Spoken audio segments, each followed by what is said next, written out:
What a gloriously fine Friday it is out there, y'all. Want to hear a PO positive? You tuned into the right frequency. PO positive or pet peeve? Let's hear one from Mildred Meow Jenkins. Hi, Jack. I would like to thank our own Robert Harris for all the snow he shoveled from my driveway this week. He even brought a fish snack for my cats. Say thank you to Robert now, my dears. Way to go, Robert. Feel free to help clear out my driveway as well. It's only about a quarter of a mile. And it'll probably need shoveling because more snow's coming. But we're back to bright and sunny skies later today. Back to the music. They say it don't mean nothing unless you got somebody else to share with. But I'm alone. And I Part and parcel.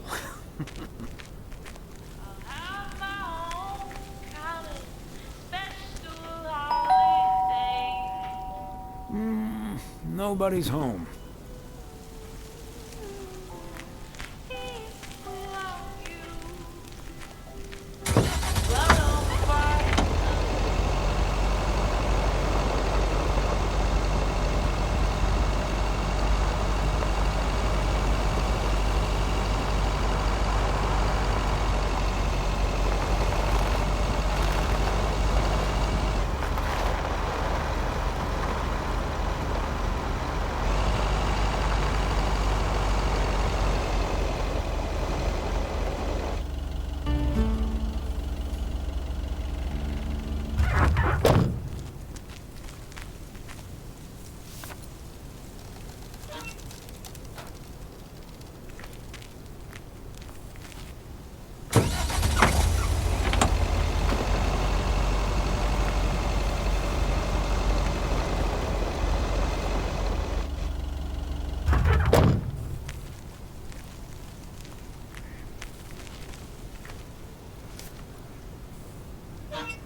Hi, Beth.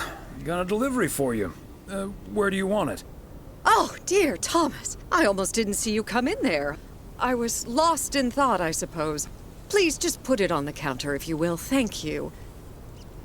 And thank you again for a lovely Christmas dinner. I had a marvelous time with you all. We loved having you over, Beth, as always. Emily and I had a great time.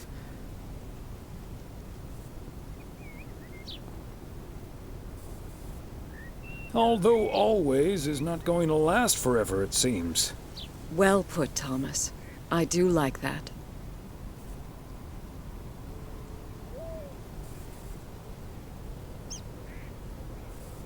It was a bit unexpected, but I can understand why the grass is greener in the south for you right now. My reason for leaving is wonderful, for sure. I can only count myself fortunate. And I wouldn't miss a thing now that the little one is on the way. Oh, but I will miss you two. As Helen Keller once wrote, so long as the memory of certain beloved friends lives in my heart, I shall say that life is good. You're like a walking library, Beth. Always a fitting quote. So, haven't you ever thought of moving closer to Meredith over all these years?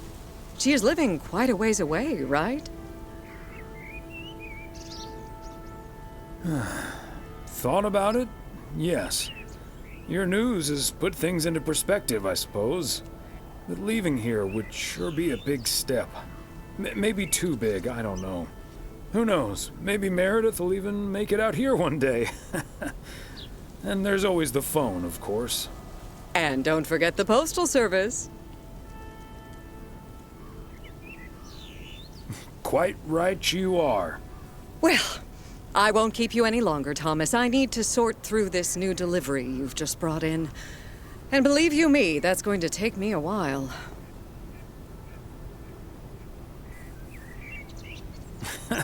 Maybe it's time for some new glasses. Huh. Until next time, my friend. Up and at 'em. See you, Beth.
Fancy handwriting on this one.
Ah, look who's here. Hey, Thomas. Yeah, I needed to take care of some stuff. Hardly any customers at the post office anyway.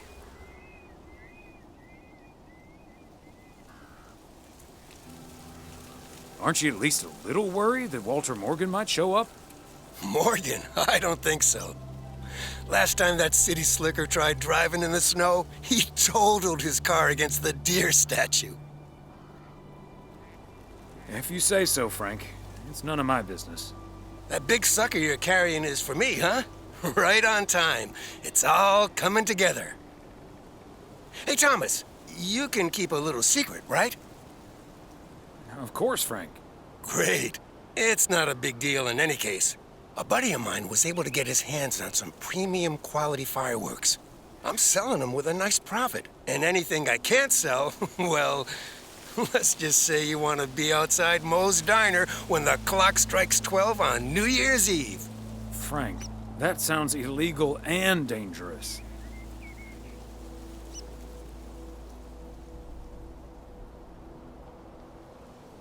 Shouldn't you stick to sports betting? We'll see what happens. I just love fireworks. But do you have any experience with setting off fireworks? Who needs experience? Just light the fuse and get out of Dodge. I better finish up, Thomas. Can't keep the customers waiting forever. All right, Frank. See you at the office.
Okay, so we still need to check Spanner Dam for the mood shots. According to this, it offers damn fine views. So, Hey, Mr. Mailman. Come on over. Talk to us for a sec. Gabe, we don't have time for idle chit-chat. He can help us out, Ilsa. No one knows the town like a mailman. Right, Mr. Weiss? Hey, Mr. Serrano, Miss Richter. Please, call us Gabe and Ilsa. He can call you Gabe and Ilsa. I prefer Miss Segment Producer Extraordinaire.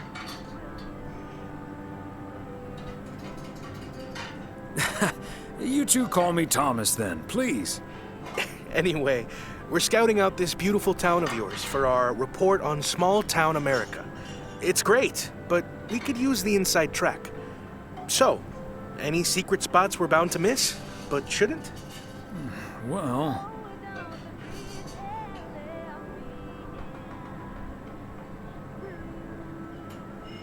Mackey's Bait and Tackle. If you want a closer look at our beautiful lake, Bert's Pier can't be beat. But be aware that Bert himself is out of town for the holidays. Oh, hey, Maureen. Now, here's your coffee, folks. Sorry for the delay. Faucet's been acting up again, which should have been fixed yesterday. Oh, you want me to check on it, Miss Hennessy? Oh, now look at you, my knight in woolen armor. Would you, dear? I can take a look. Well, isn't that nice of you? Back of the kitchen, honey. Ashley, someone who does know what he's doing is coming in. Show him where the busted faucet is. And stay out of his way. Ashley's a sweetheart, but when it comes to fixing things, that boy is all thumbs. See, this is what the segment should be. Interacting with the townsfolk, helping out. I love it.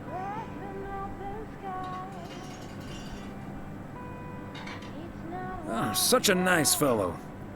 Yeah, you're in good hands, Maureen. Gabriel may look and act like a naive little pup, but he can fix anything. Well, except for our van. But other than that... Oh, is that a fact?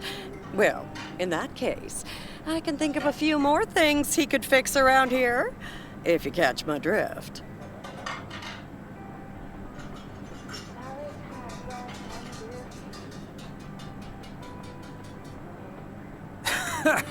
Classic Maureen. Let me just go check him out. Check on him, I mean. So, anyway.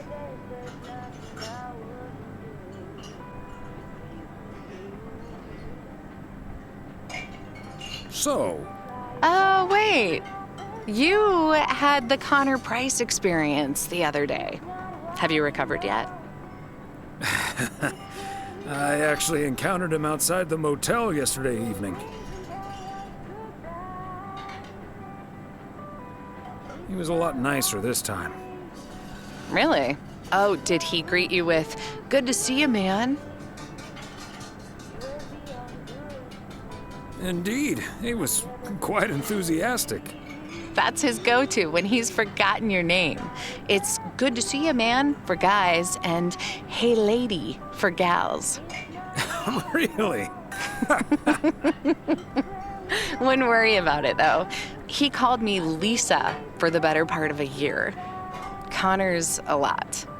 But I guess after this week, I can update my resume with not just segment producer and car problem solver, but also Connor Price wrangler.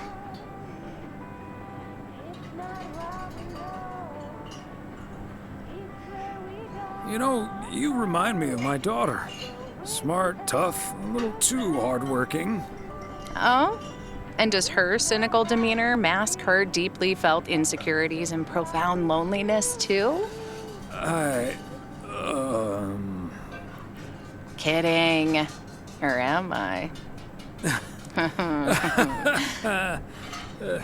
I'm not as tough as I look. Sometimes that whole Connor Price experience can get to me. At least Gabe's a welcome antidote, that big old puppy dog. He's as uncomplicated as Connor is complicated.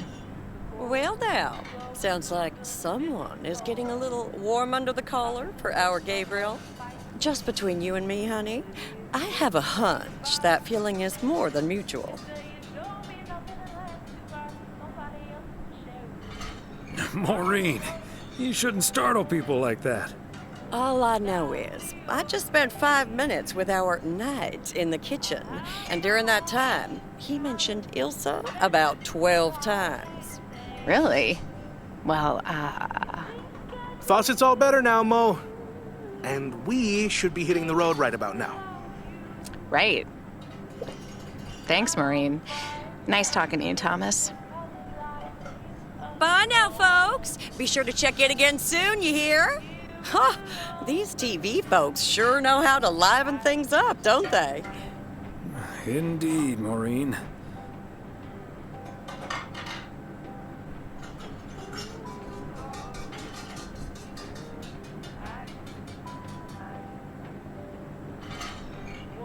You haven't even met the main event, Connor Price. Oh, that reminds me. You know about my little New Year's Eve shindig, right? I'm counting on you and Emily. We'll party like it's 1986. Because it will be.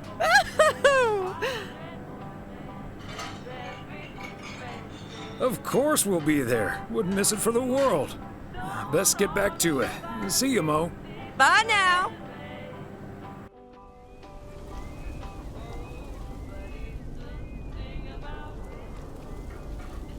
Don't mean nothing unless you got somebody else to share it with. But I'm alone for Christmas.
belated Christmas gift? Maybe.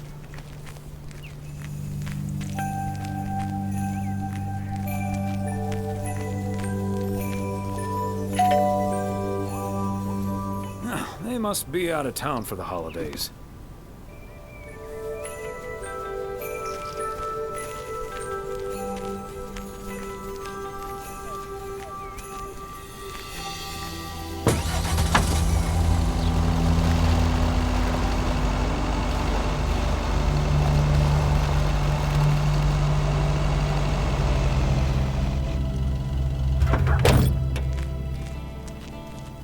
And that's the last one. Whew.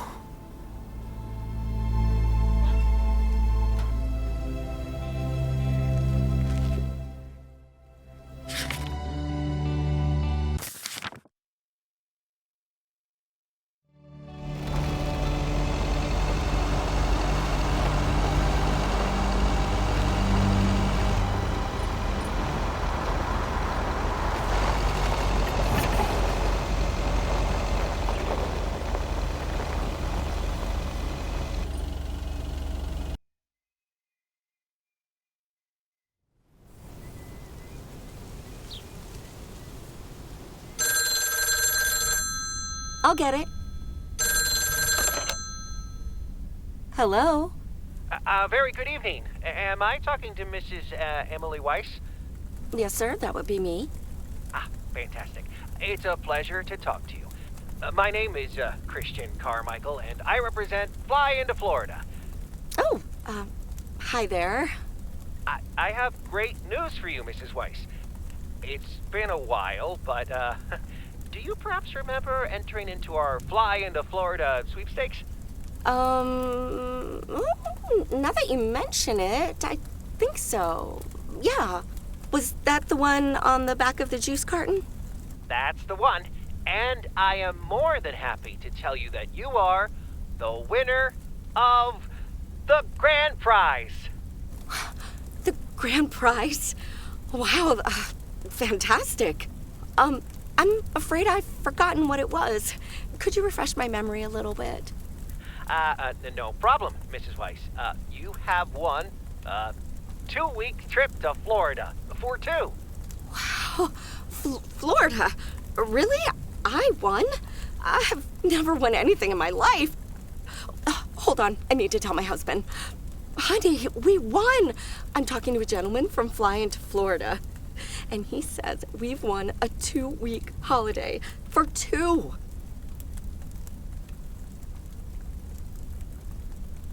Get out of here, Florida? Wow! Isn't it great? We're so happy. Thank you so much. You're very welcome. You've got plenty of time to let it all sink in. Next, we'll be sending you an extra special envelope. It will contain a confirmation letter, airline tickets, hotel tickets, and I totally forgot to say this earlier, a $500 check covering any additional expenses. Oh, wow. I can't believe this is happening. Well, it most definitely is, Mrs. Weiss. And we'll be making sure you both have the time of your life. There's one thing I must stress. The dates can't be altered. So if you have plans for the first 2 weeks of September, this would be a great moment to change them. And I hope this answers all of your questions for now. Congratulations on winning. And we look forward to seeing you fly into Florida. Thank you. Bye. I think I need to sit down for a moment. Florida. Oh, that's Robert. Sorry, honey. I can't celebrate with you right now. But I'll make it up to you tomorrow night at Moe's. I will hold you to that. Have fun on the ice, hon. And when you start to freeze out there, just think of sunny Florida.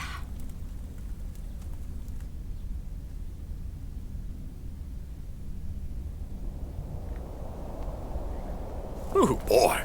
Drilling a hole, getting that fire pit going. Ice fishing's a lot of work. And it's cold, but we're fishing all right.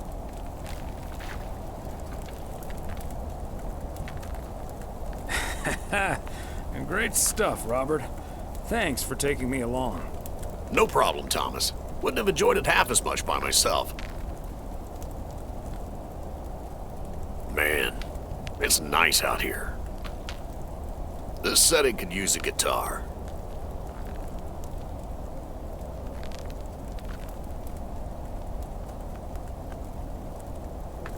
Wouldn't that scare the fish away? Especially if you start singing. Thank you, Thomas. Your honest feedback is much appreciated. Hey, what was Emily going on about when I picked you up? You guys are going to Florida? Yeah. Apparently, we won a 2-week trip. Wow, congrats. Not that Florida's my cup of tea, if I'm honest.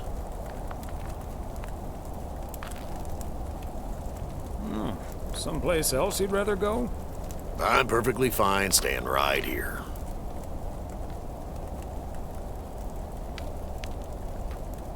EO is great, but is it also a good place to meet someone? I know what you're hinting at. The answer's no, of course. But maybe this is what I need right now.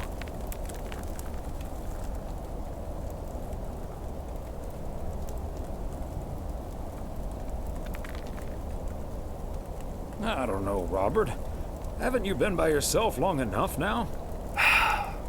Wouldn't it be ideal if Mrs. Wright dropped by my house one day?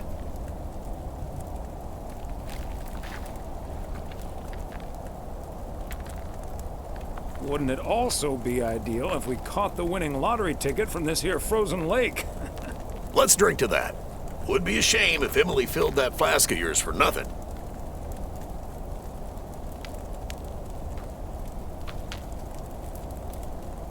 Ha! Finally, a sensible remark. Cheers. Now let's catch a fish and get the hell out of here.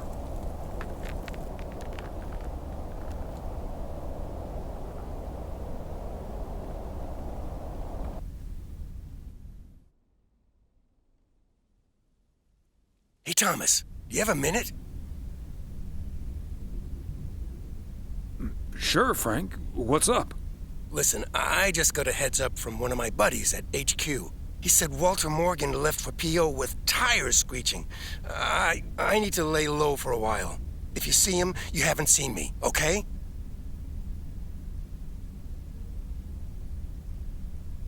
Gotcha, Frank. Don't worry about him. Holy crap! Morgan's on the premises! I'm not here. Good morning, Mr. Weiss.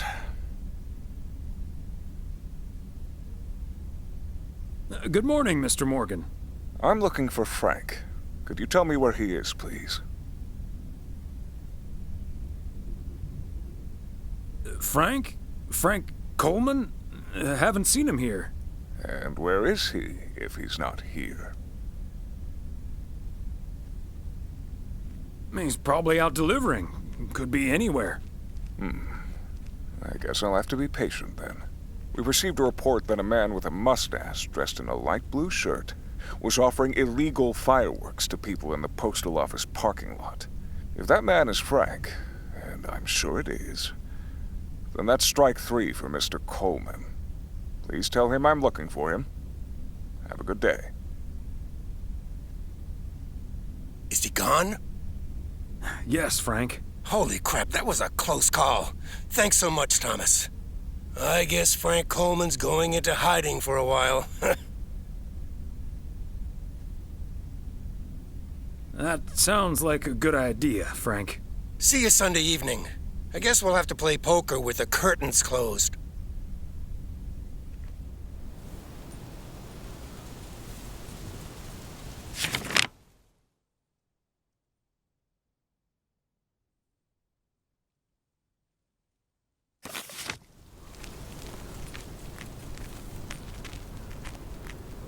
Happy Saturday, everyone. Get ready for a pet peeve from Joseph. PO positive or pet peeve? Jack, I've been watching that TV series everyone's been raving about. What's it called? A hamburger with fries? I expected a charming sitcom like Bon Appetit, but instead got treated to a lousy mix of mediocre puns and gratuitous violence. Another satisfied customer. Unless it's Bill's.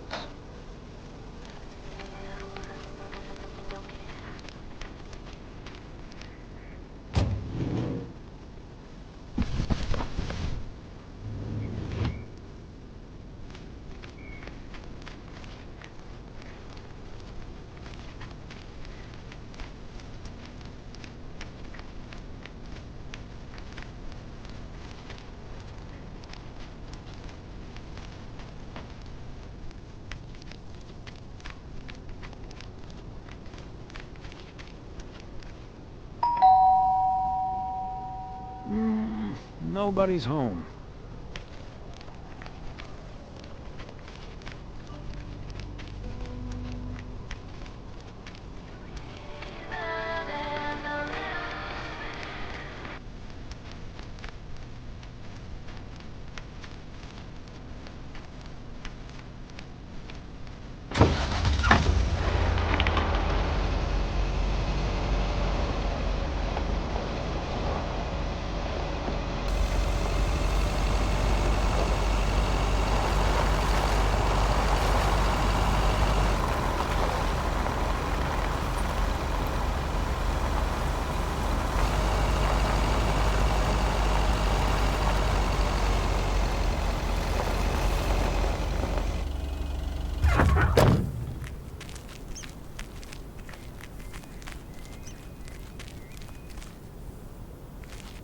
There we go.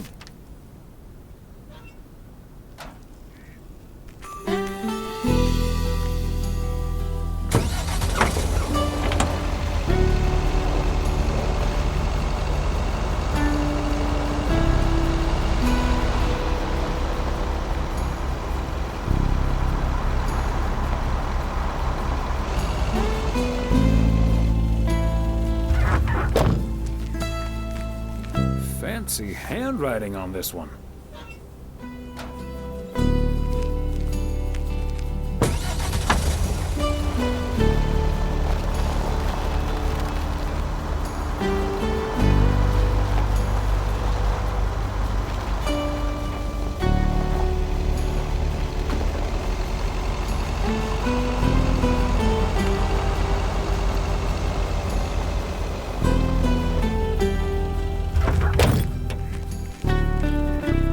Another satisfied customer. Unless it's Bill's.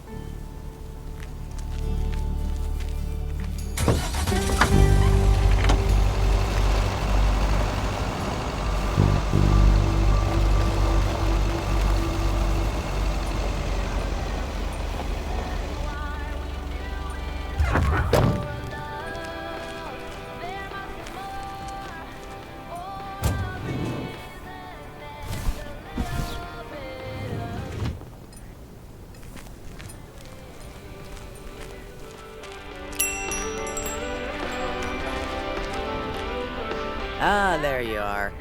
Could you bring this box over to the diner? And if they ask, there's no discount.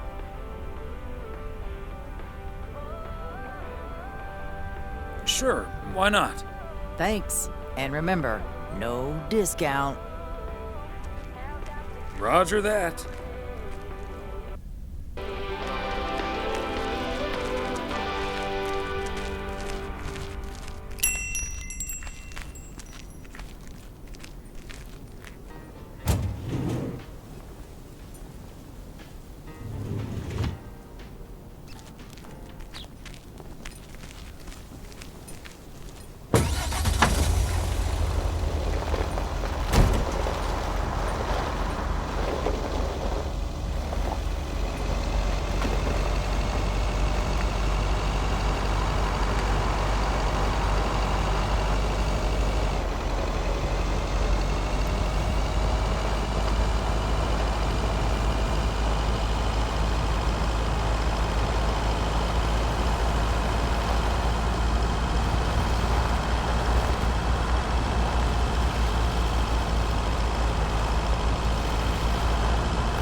Okay, let's get this to its destination.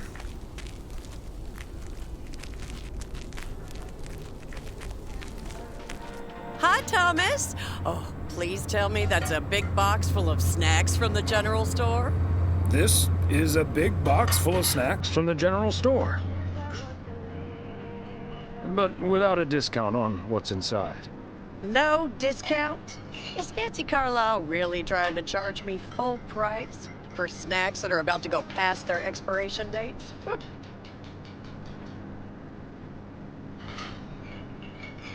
I'm just here to deliver the box, Maureen. She'd better give me that discount. But I wouldn't put it past her to charge full price for snacks she'd otherwise have to throw out in a few weeks anyway. That heartless creature. Maureen, easy now. She just drives a hard bargain. Pardon my French, Thomas, but she always manages to drive me up a wall. I'll stop bothering you now. I'll think of something, don't you worry.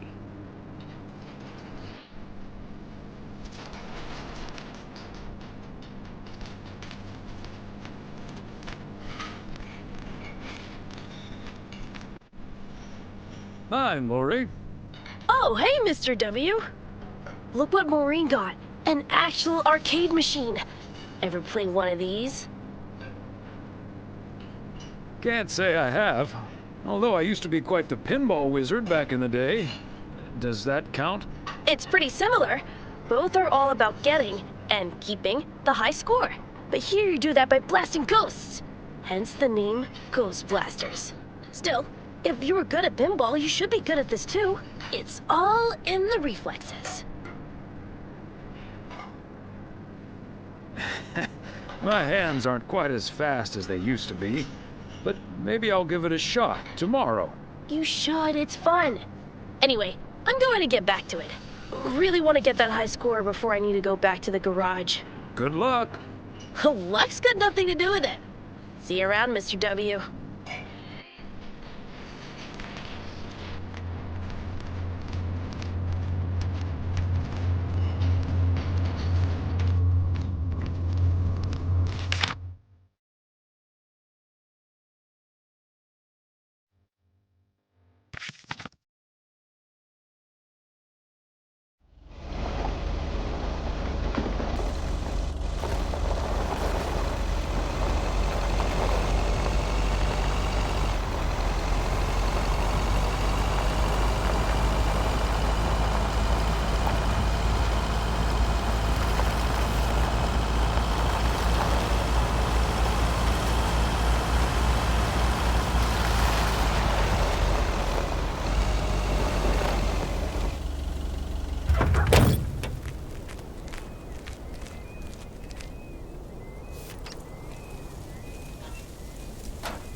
Part and parcel.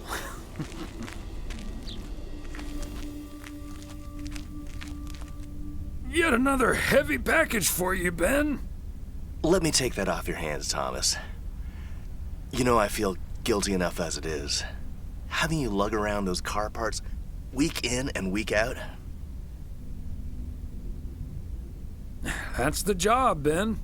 Neither snow nor rain nor heavy packages Stay these couriers from the swift completion of their appointed rounds. I'm serious, though. If you don't mind me saying, you're getting up there. Ever think of hanging up the old coat and bag?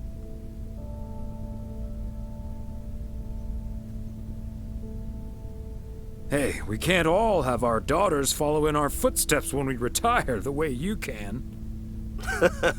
Well, that's true enough. Son of a gun.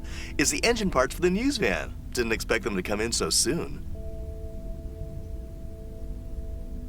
No, that's great. Now they'll be able to roam around PO for their report. Yep. With any luck, that thing will be up and running before the end of the day.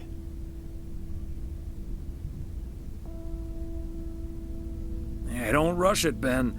Remember, you're getting up there yourself. Yeah. Now get going, you old timer.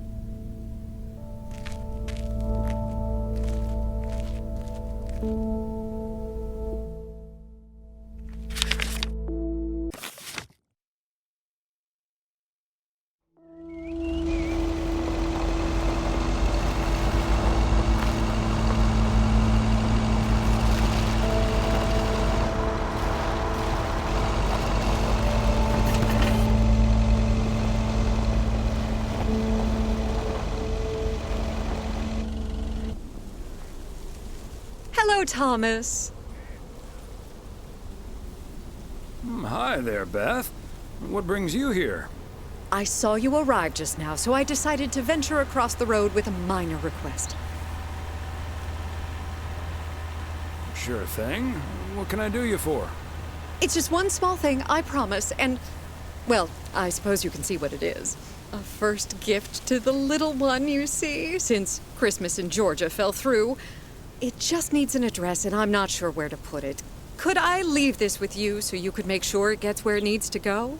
I have the information right here on an old envelope. It's the return address in the top corner. Of course, Beth. I can understand that labeling a package like this can seem daunting. Bears will do that to you. You're a real gentleman, Thomas. Thank you. I have a stack of returned holiday gifts that need sorting before I close. I've handled many a strange parcel in my day. Not to worry. I'll take care of it. Thank you, Thomas. Truly. I'll get the postage to you later, I promise. Oh, and please tell Emily I have a great idea for this Sunday's girls' night. It's a surprise. Bye now. Sure. Enjoy the rest of your day.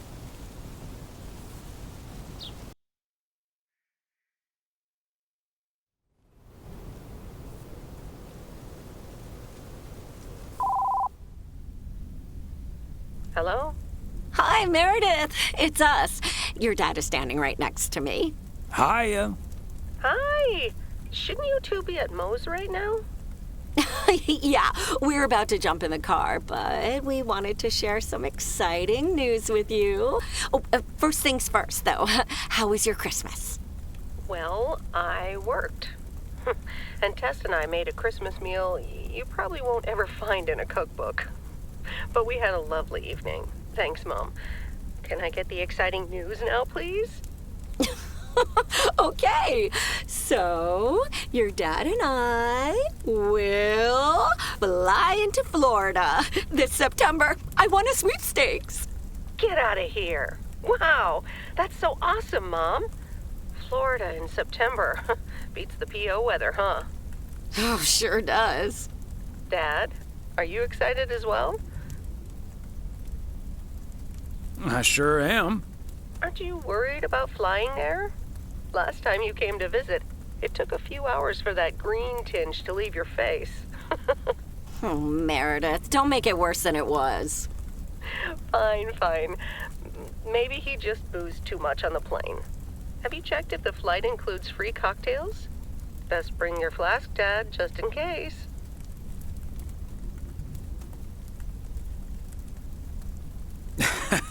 If you were here for Christmas, you might have gotten one from Santa.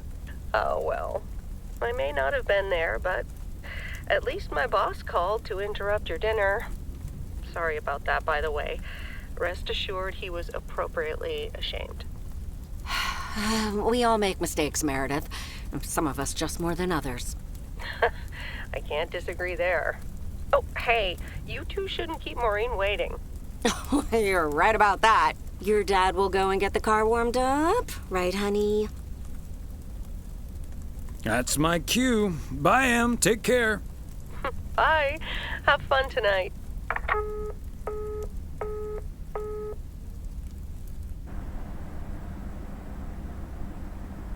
Thanks for getting the car all toasty for us, honey. You're very welcome, dear. It's my pleasure. We've been doing this for decades now, and I've never stopped looking forward to spending my Saturday evening here with you. I feel the same way, Em. I'm a lucky man to have you. Good evening, you two beautiful people. Ready to order? Or should I just write down pancakes for lovely Emily and a T-bone steak for Big Thomas here? Oh, Maureen, your intuition never ceases to amaze me. It sure is pancake time for me again.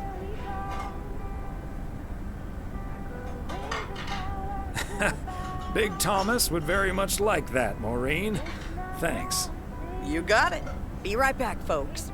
Ashley, it's pancake time! And get the steaks out! This will never get old. But Beth making surprise plans and this Florida trip landing in our lab got me thinking a little bit. If we're getting close to being able to do whatever we feel like doing, does that mean we should stay in PO forever?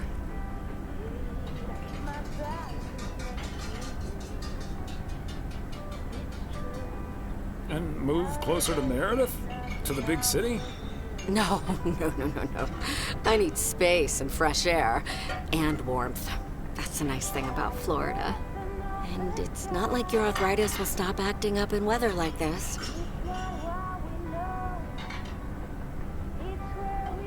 I am looking forward to that Florida trip the more I think about it. It's a perfect opportunity to test the waters.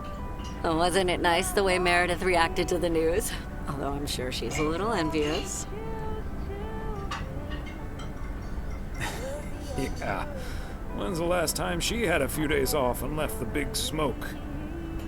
Okay, folks, while Ashley's busy in the kitchen, it's time to fill Mo in on a few details. A little birdie told me you two were off somewhere fancy.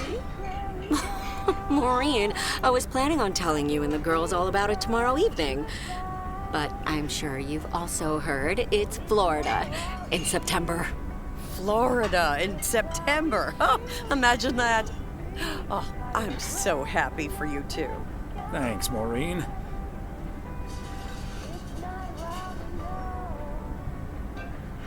You know even more about the goings-on in PO than the mailman. Not by choice, mind you. I can't help the people want to get things off their chest every now and then. And I'm sure you don't mind carrying the heavy burden one bit. Don't mind it at all. I also heard a few other things, and I don't want to worry you, but I heard that a certain Walter Morgan will probably not be very lenient with holiday requests from the postal office employees.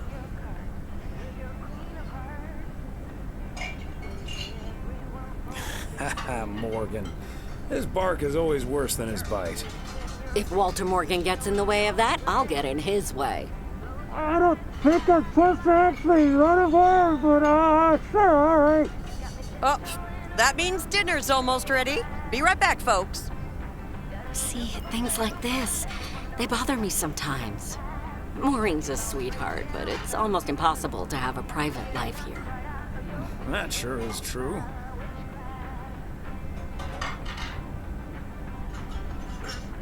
Would be nice to walk around somewhere without everyone calling you mailman. That's a good thing about working at the motel. Most of the people I'll never see again. Oh, Maureen's heading this way again. Let's just enjoy our lovely dinner together, shall we? We shall.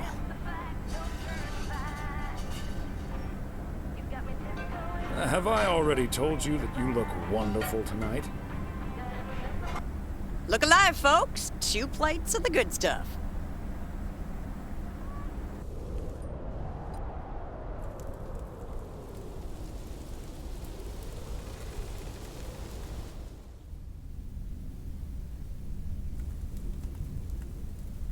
Oh, Thomas, my dear, sweet husband.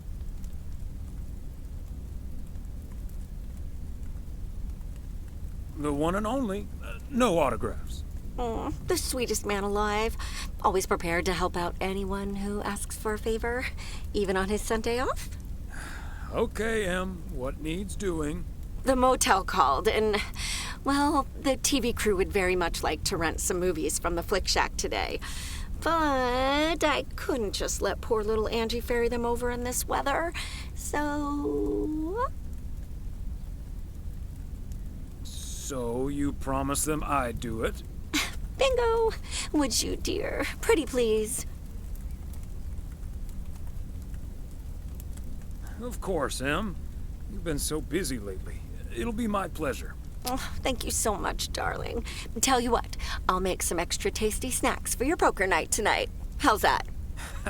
It's a deal. Thomas Weiss, as I live and breathe. What in tarnation are you doing out and about in the mail truck on a Sunday?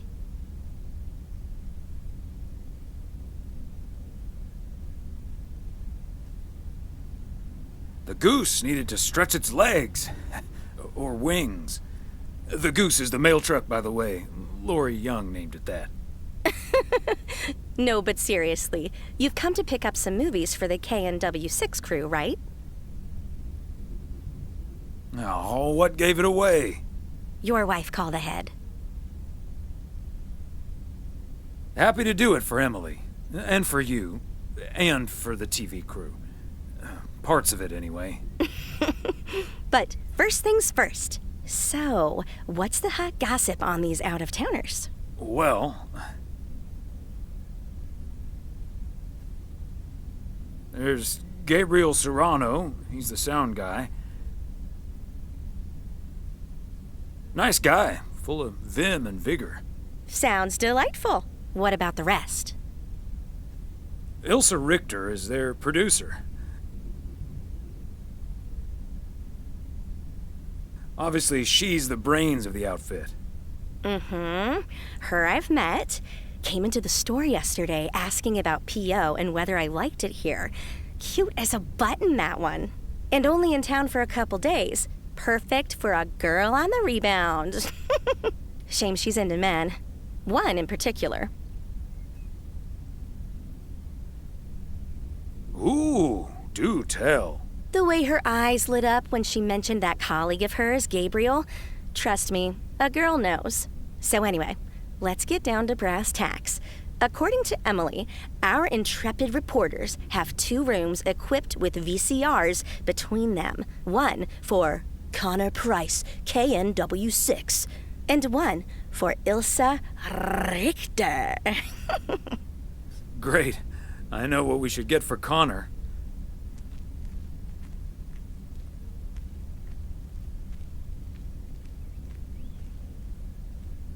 All the President's Men.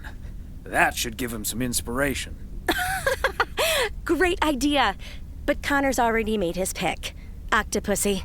It says it's James Bond's all-time high. I guess they forgot about that time he went to the moon. Fine by me. And what did Ilsa choose? That's where we come in.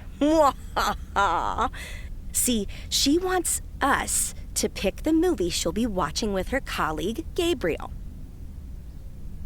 Thomas, she wants us to pick the movie she'll be watching with Gabriel. We can play matchmaker by picking something romantic. Got it. Exactly. Guide Cupid's arrows, so to speak.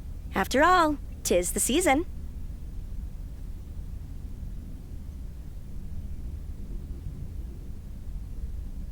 For a little post-Christmas magic? Maybe. You and Emily are regular customers, so you know what I have available. So, which film will it be?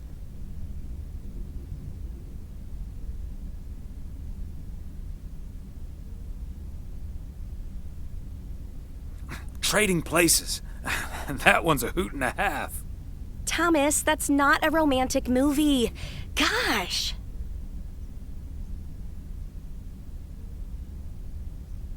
Let me pick something else, then. Let's go with Love Story. Or is that too on the nose? It's perfect, and we won't risk being too subtle. It has love right there in the title. Great. Love Story it is. The dynamic duo of stupid Cupid strikes again. Although I suppose this is our first strike. Anyway, here's hoping that this is the start of a beautiful love story. I have a good feeling about this. Anyway, I'd best be on my way, getting these to the motel. Yeah, thanks for doing this, Thomas. My car, much like myself, is not built for snow. Say hi to Emily. Will do. Bye, Angie.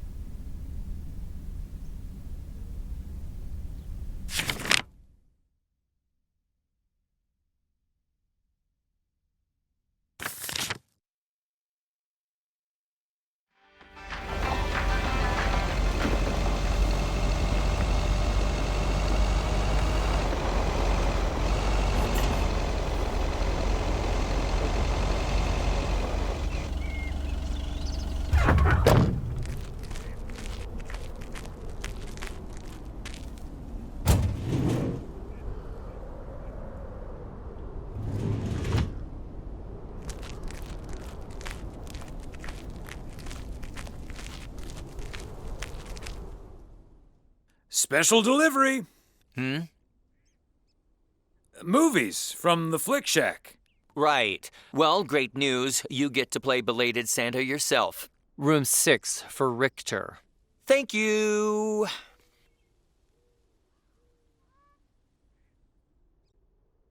Yes, don't get up now. I'll take care of it.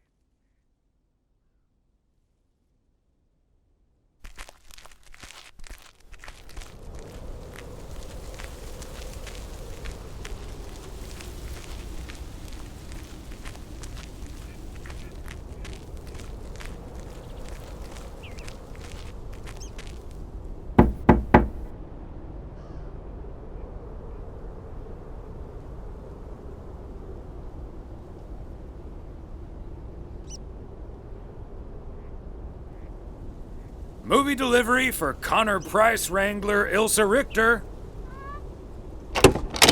Yes? Oh, excuse me, Mr. Price. I thought this was Ilsa's room. No, that's room 9, but think nothing of it, my guy. Ooh, you got me my Bond movie.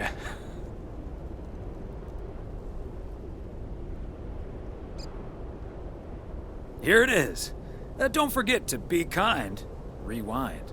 Love it. You know, Moore's an even better 007 than Connery.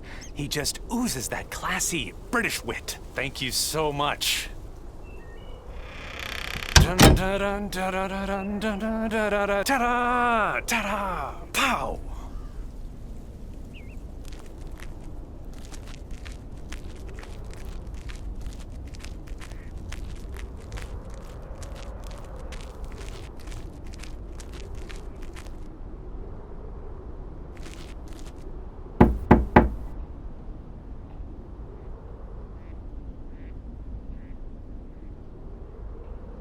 Here's hoping this is Ilsa Richter's room. Yay! Good to see you, Thomas. So, what movie did you and Angie pick for me and Gabe? Here you go. Love story. Haven't seen this one. What's it about? Tennis?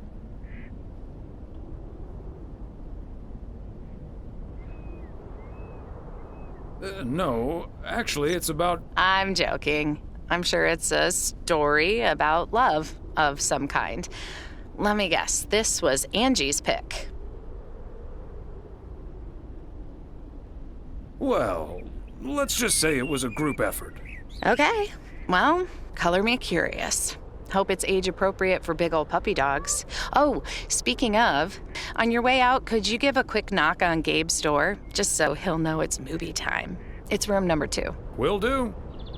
Great. See ya.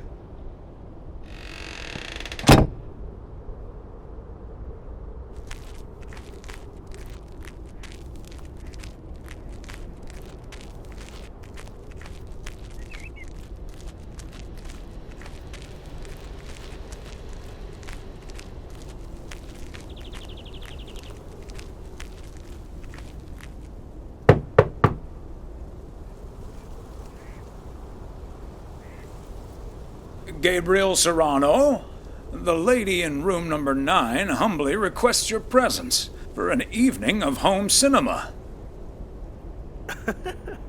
Thanks, Thomas. I'll be right over. My work here is done.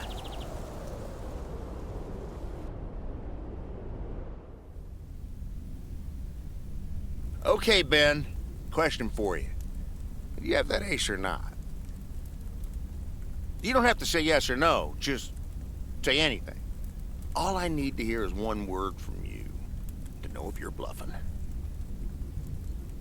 Nothing? Not even a twitch or a blink? All right, I'll do the talking. I'm all in. Call. And he just instantly calls me. Great. I don't even need to see your hand. Well played, sir. Thanks, Jack. You got unlucky there. I don't know. I just don't have the patience for poker. You know, reading a poker book ain't gonna change that. Hey, Thomas? Why are the curtains closed, by the way? Last time I checked, home games are legal. It's probably better if Frank answers that question. I sure can. Walter Morgan's on my tail. Someone snitched on me, and now I need to lay low until I have a good enough alibi. Morgan again? What'd you do, Frank? I hope you didn't put ladies' underwear in his briefcase again. And please tell me you stopped putting dead rats in his exhaust. The classics. No, I didn't prank him at all this time. He's just out to get me. All I did was sell fireworks to someone. He said something about that being my third strike. I might actually lose my job, fellas. We won't let that happen, Frank. We'll think of something. Thanks, Thomas. I've been racking my brain, but I can't come up with anything. I'm guessing they don't have any photographic evidence. Pictures of you selling these fireworks? Just that there's a guy fitting my description. What are you getting at? I might have a little plan. But let's first play a few more hands. I'm down almost $30. One sec, Jack. Frank, I'm curious. We know Walter Morgan has a few reasons to dislike you, but why do you dislike him? I could tell you why, but it's not a pretty tale. And it better not leave this room, kitchen. Sure, Frank. My lips are sealed, for once.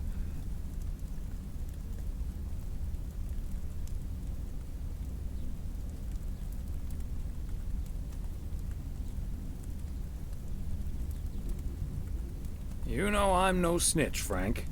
Thanks, boys. All right, so this one time back in the summer of '69, it was before I started working in P.O. There were a couple of pesky stray dogs wandering around HQ. I say pesky, but they never really hurt anyone. Just got a little excited if you walked past them eating a sandwich or whatever. Can't blame them, huh?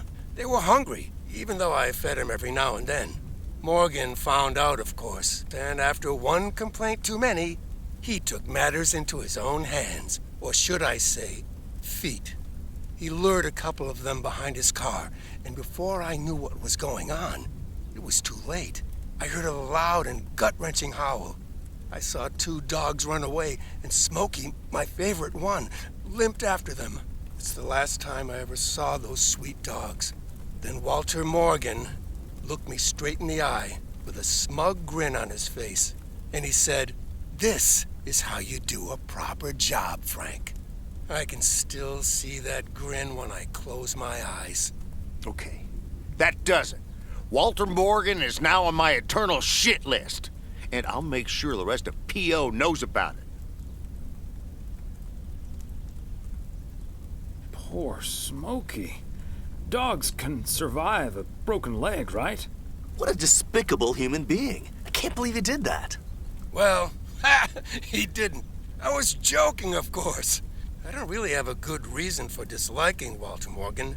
That boring old pencil pusher just rubs me the wrong way. Damn it, Frank, you had us good. Okay, folks, ante up. Here we go again.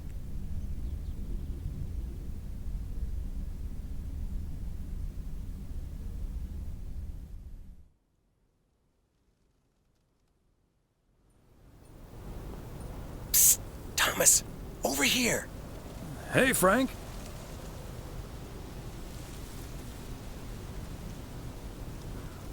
What are you doing there? I'm trying to stay out of sight. Looks like Morgan will be at the post office all day. Listen up. Jack and I cooked up a little plan. I'm sure Morgan will be gone soon, but I gotta get out of here now. You haven't seen me.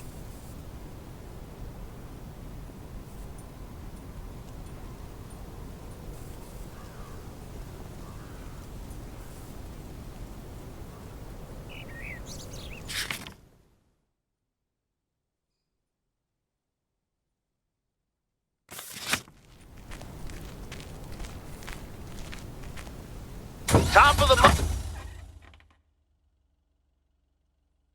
Monday morning, P.O.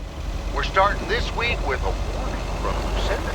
P.O. positive or pet peeve? Hi, Jack. KNW6 TV crews filming in P.O. yesterday with Connor Bryce. As a big fan, I just had to ask him for an autograph. There we go.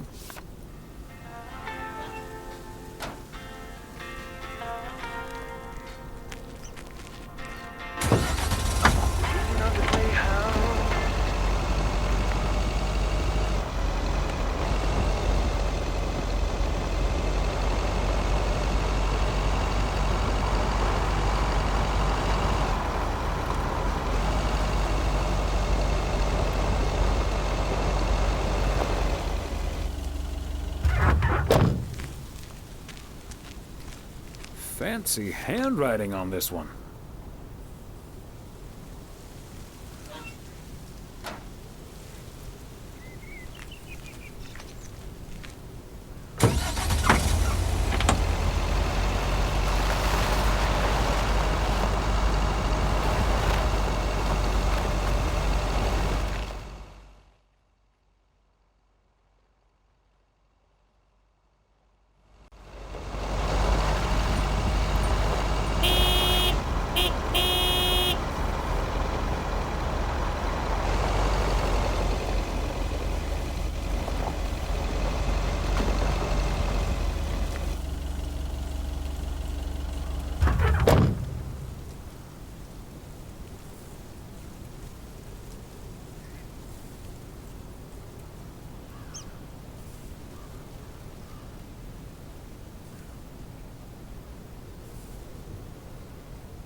A belated Christmas gift?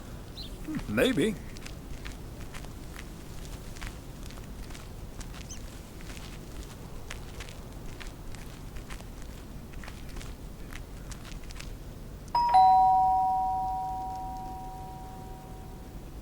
And yet another satisfied customer.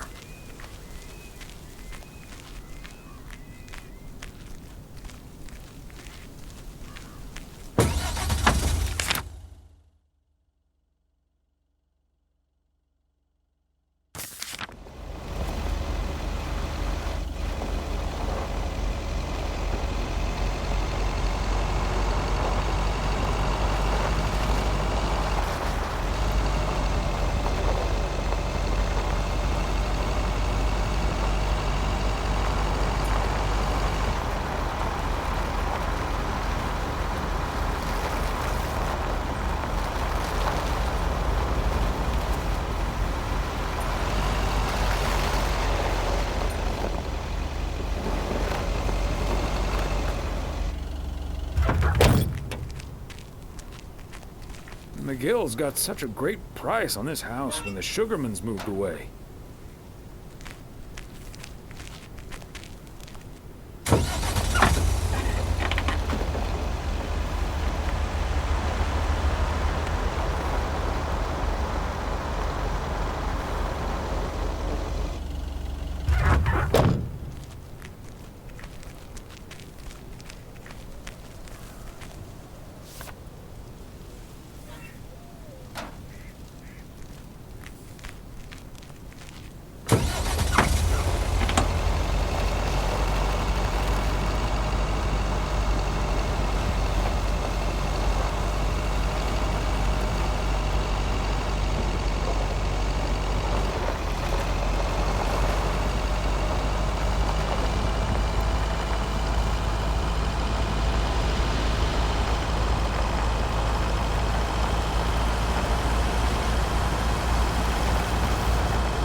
Oh, Thomas, hello there.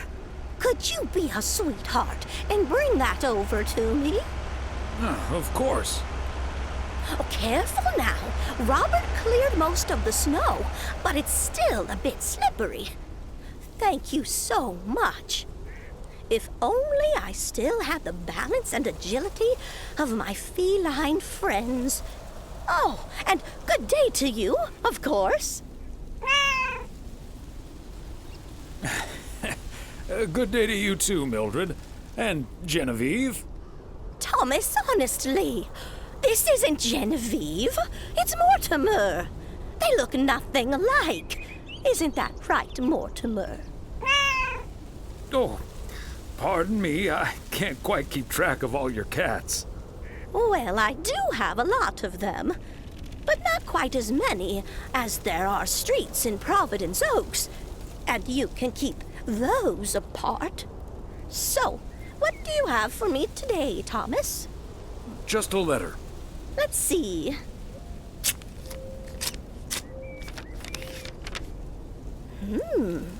This sounds interesting. Apparently, I need to make a few copies of this letter, and if you send this letter along with $5 to the first 6 people on this list, your name will be added to the bottom. Soon enough, your name will rise to the top.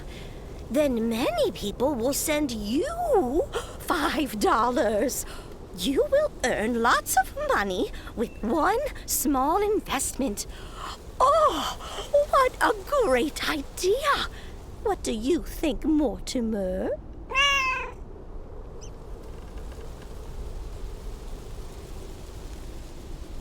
Mildred, that's a classic chain letter scam. Don't fall for it. No one ever got rich off of one of those. Well, except for the post office. Are you sure, Thomas? They make it sound so easy.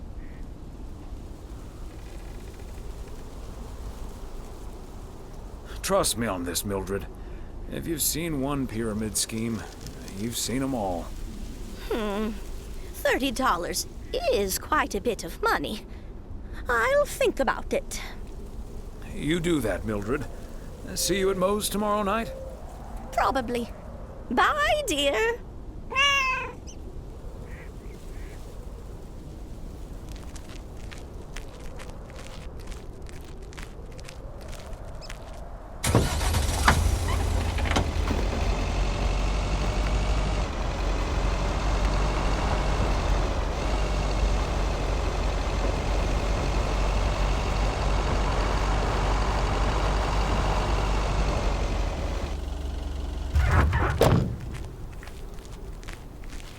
Another satisfied customer. Unless it's Bill's.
Bert's out of town for the holidays, but he did ask me to keep an eye on his place.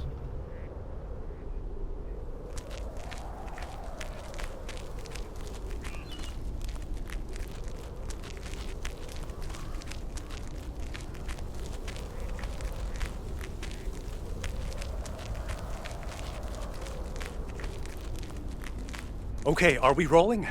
We're rolling. We're rolling. Okay, let's get this in one. I'm freezing my ass off.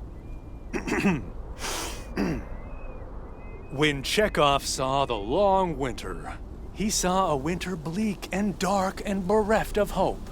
Yet we know that winter is just another step in the cycle of life. In the summer months, this lake is bustling with activity. As the local fishermen cast their rods, the tourists plunk down hard-earned cash to rent a boat and spend a delightful sun-soaked day on the water.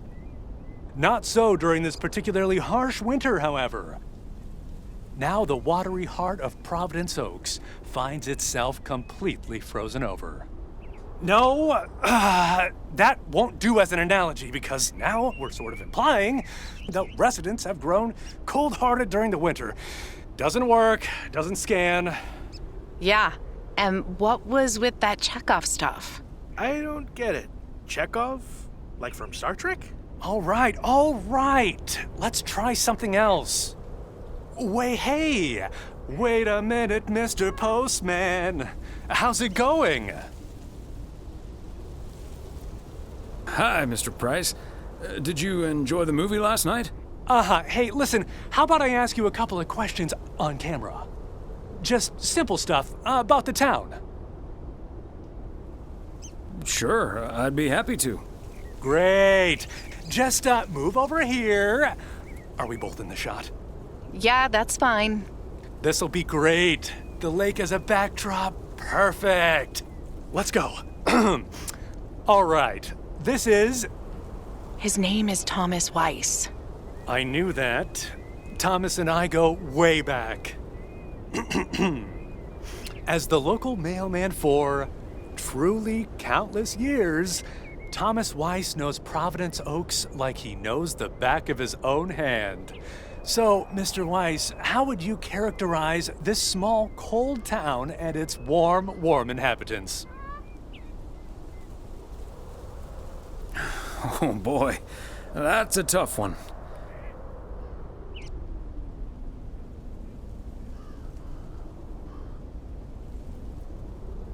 In the eons I've been the local mailman, I've learned one thing. This gorgeous little lake town of ours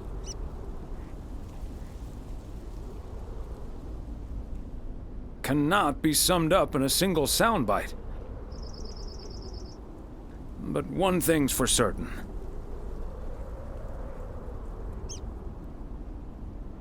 When the low winter sun hits that shimmering water just right, you realize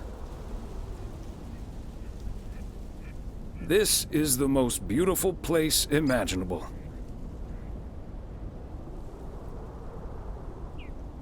And wherever you are, or whatever you face,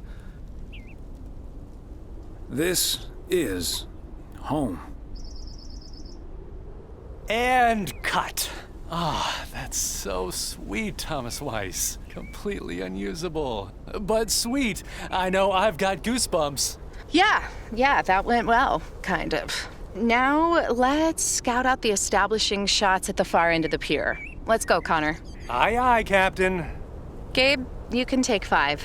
My advice would be to take those 5 in the van to reduce the risk of any further ass freezing off incidents. Noted. Thanks, Ilsa.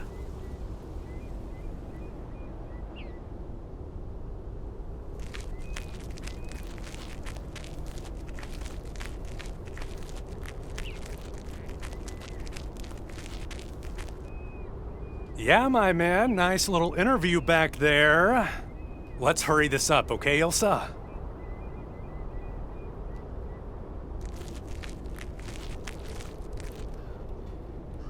Just setting up some shots here.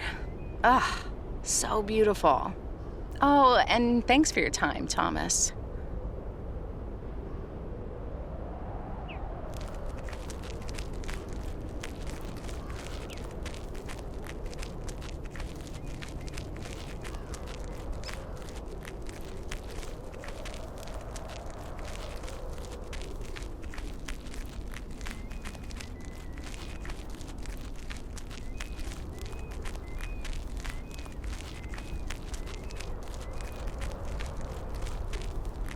There we go.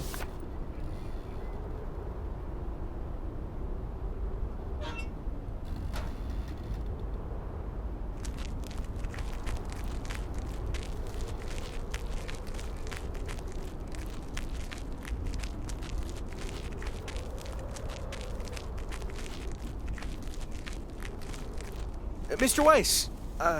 Thomas, sir. Hi, Gabriel. What's up?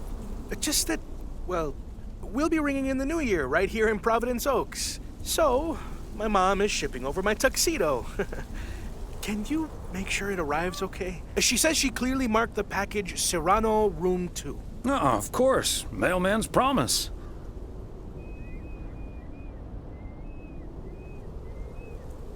So, how did you and Ilsa like the movie? Oh man, it was beautiful. Heavy stuff, though. At the end, Ilsa totally had tears in her eyes. And, well, so did I.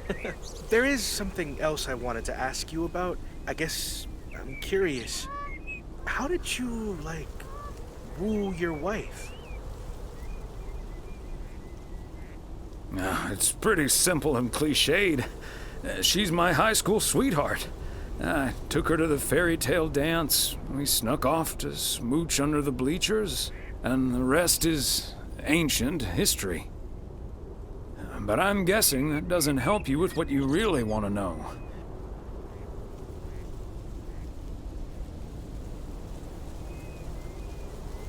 You want to know if you have a shot with Ilsa. Shh, keep it down! Don't mention her name. But yeah, I'm terrible at that kind of stuff. It's just, you seem like a wise man. I'd really appreciate your advice. Well, okay then. My advice is to go for it. You like her a lot, and it's pretty obvious that the feeling's mutual. Wow. And is that your definitive judgment?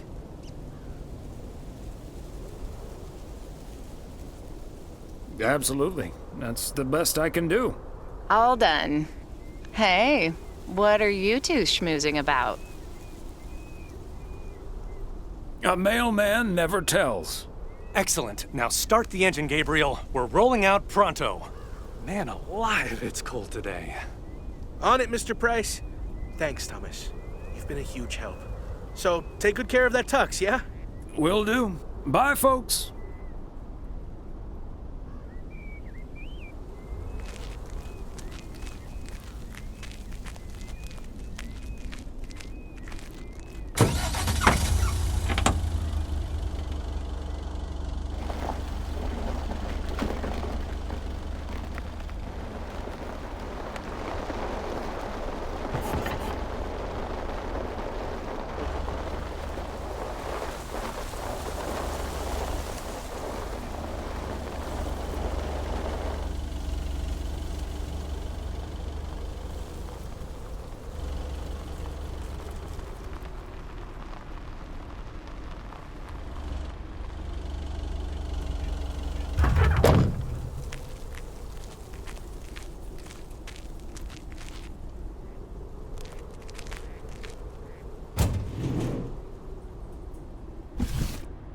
Okay, let's get this to its destination.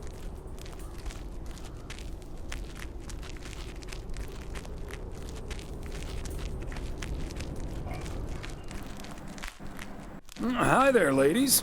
Hi, Thomas. Hello, Thomas. Got a delivery for the diner, Kay?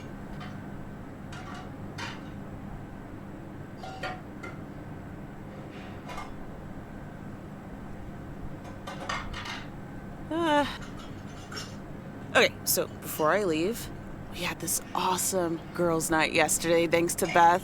It was hilarious. When I first saw where we were going, my brain went, oh my God. And when the guys showed us what we were going to do, my brain went, oh my God. And when we started, it was so yuck, but also so cool, you know?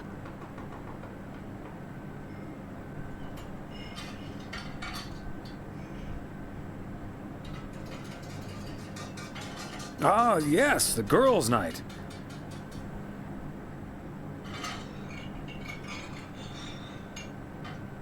We made haggis. You made what-us? I said haggis. It's a Scottish dish.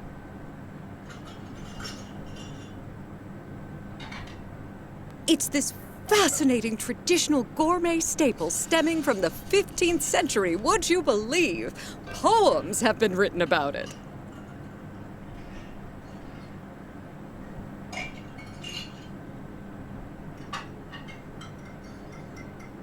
I have some leftover from last night, if you're interested. It was so gross. I'll have nightmares about zombie sheep for weeks. Bleh. Okay, hate to leave you two, but I really have to sort out this delivery ASAP. Or Maureen will go bananas. Talk soon. Thanks again for the great evening, Beth. Bye. Bye, Kay. Well, now, I really should get back to the grind as well. Those New Year's price reductions aren't going to fix themselves.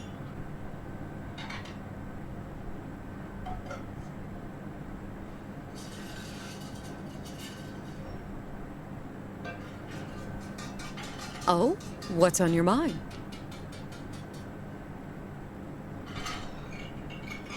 Is everything okay? Yes, I'm fine. Don't you worry about me, Thomas. I'm fit as a fiddle. Now, if that's all, I really need to get back to the bookstore. Beth, come on. You have been acting a bit strange lately. What do you mean? Standing outside in the cold with a parcel like that, it feels off to me. Okay, you've got me. Can we sit down here for a bit? Heavens, I do feel a bit caught out. But I have to admit, it does warm my heart to know that I cannot fool my friends. Well, out with it, Beth. You see, it's my eyes, Thomas. I have glaucoma, which means my optic nerve is deteriorating. I found out a few months ago. Oh, no. Have you told anyone about it? I haven't told Emily yet. Daniel knows. It's not that bad yet, but it's not getting any better either. The thing is, this kind of condition happens slowly. And I haven't been the fastest in getting it treated, but they can stabilize it. That's why I wasn't able to fix the parcel on my own last Saturday. And that's why I'm starting to miss a few details here and there when I'm in the store. Or asking for peas instead of beans at Christmas dinner with all of my friends of all places.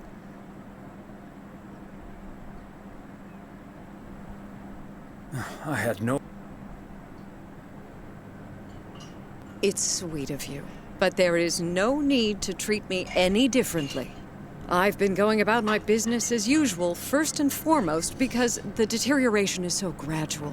Until I couldn't really do the little things anymore. Things like reading small print are getting difficult, which was a painful thing to accept at first. Working in the bookstore is starting to give me more issues than I'd like. Getting older. It's a strange thing, isn't it?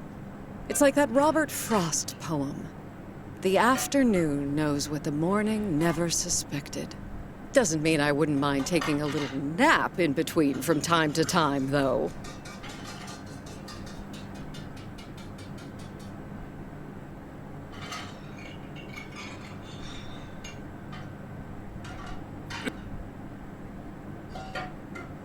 I mean, will you be able to take care of yourself in the long run? It is a big part of why I'm leaving, yes. But at the same time, it isn't. How's that? What?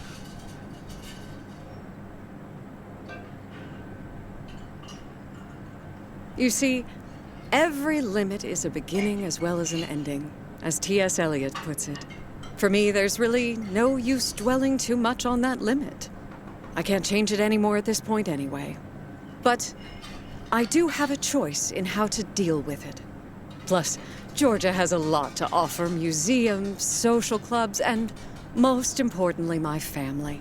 If you look at it like that, getting older may still feel like a cursed time, surely, but I also see each new year as a gift.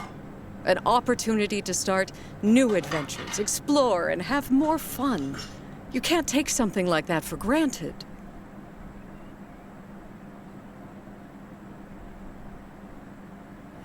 I like that mindset. I had a feeling you'd understand. Hey, I'd make a pretty poor friend if I didn't. Well, I guess I really should be going now. Thank you once again, Thomas. I do feel better now that it's out. You're a good friend. No, thank you. Bye now.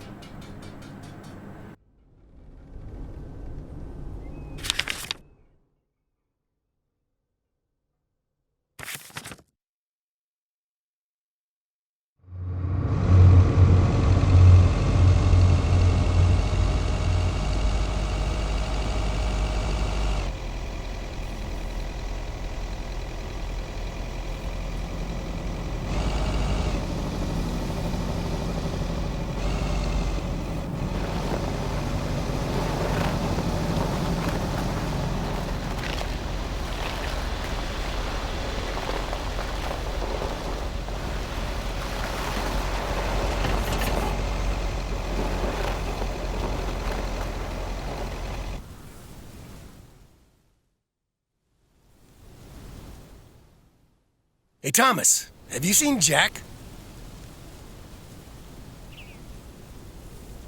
Yep, yesterday night in my kitchen. Yeah, okay, but I kind of need him now. I'm a sitting duck right now. I'm toast if Morgan suddenly shows up.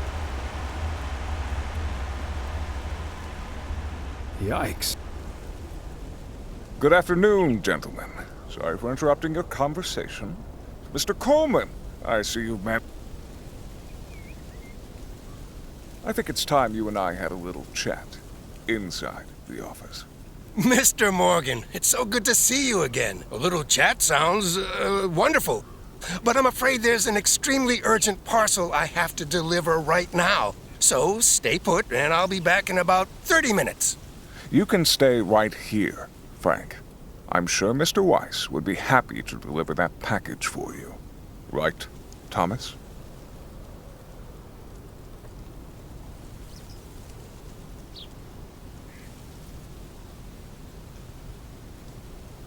I've got a better idea. Let's just go to Moe's, have a few beers, and talk it all over like adults. Excuse me, sir? Hi. Hello. I heard you were looking for a guy in a light blue shirt with a mustache to purchase illegal fireworks in the parking lot of the post office? Well, you found him.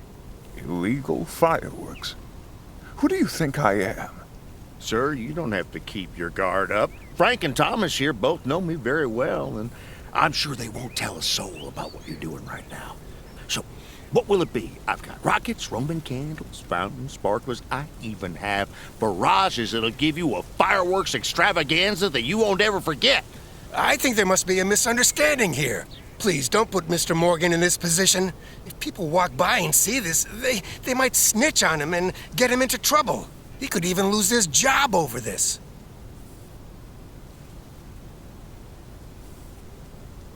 Yeah, why don't you go inside so you can do your dealings without all these prying eyes around? I'll tell you what will happen now. I'm going to get in my car, start the engine, drive home, and pretend I did not just spend 3 days in Providence Oaks for absolutely nothing. Sir, if you take a left at the deer statue, you'll eventually pass my barn, and I can fill your trunk there in just 1 minute. Do you have cash on hand? Gentlemen, I'll be back next year. Frank Coleman, your luck will run out one day. I wouldn't bet on it. Tally-ho, Morgan.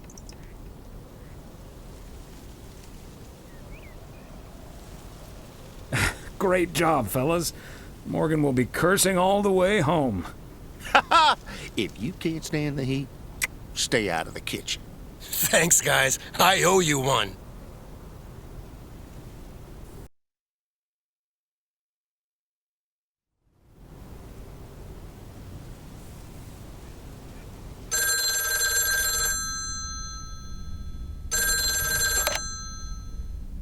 Hello? Evening, Thomas. It's Maureen. Oh, hi, Maureen. If you're looking for Emily, she's at the motel right now. I was actually looking for you, Thomas. I don't know what to do with this Nancy situation. I get so worked up just thinking about it. And that usually gets in the way of doing the right thing, you know? I need to talk to someone who's a bit more emotionally detached from the situation.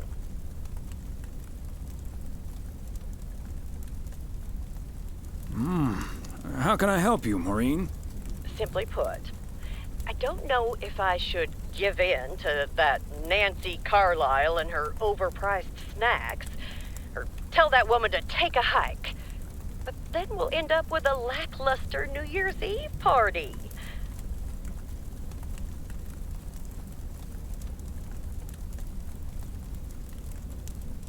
A party is about having a good time with people you like. Who cares if the snacks aren't great? That's what I'd like to think as well. But I just don't like to disappoint people. It may not be the perfect party, but people will understand that you had to draw a line in the sand. I think you're on to something there, Thomas. I'm not yet totally sure what I'm gonna do, but at least my mind's at ease now. Thanks for lending me your ear and advice. You're a doll. It takes one to know one, Maureen.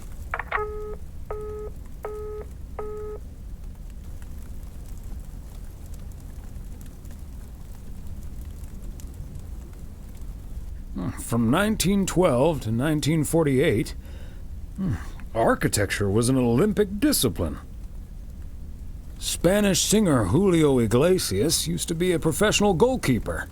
When recovering from a career-ending accident, a nurse gave him a guitar so that he could recover the dexterity of his hands. In learning to play, he discovered his musical talent.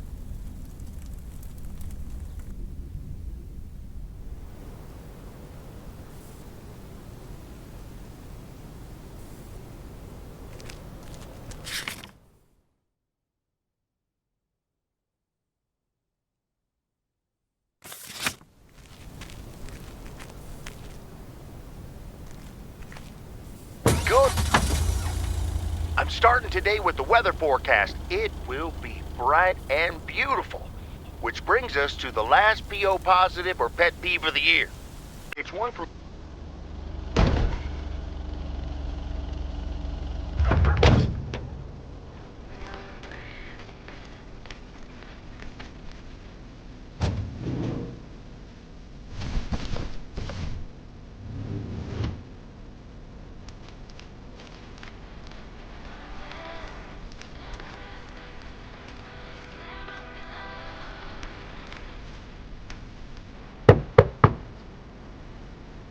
No, they must be out of town for the holidays.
big day, and I could barely sleep.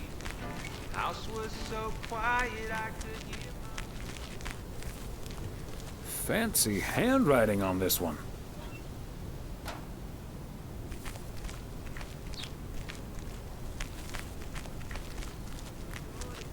Glimpse of St. Nick.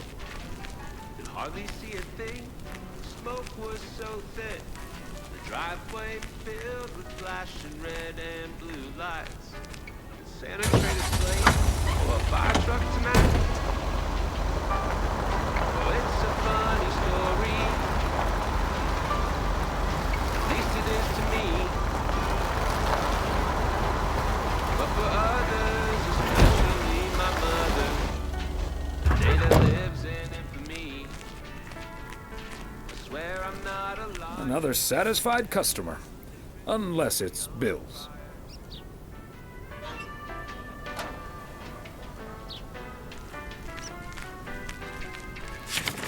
I wouldn't say that my dad drank much more than most.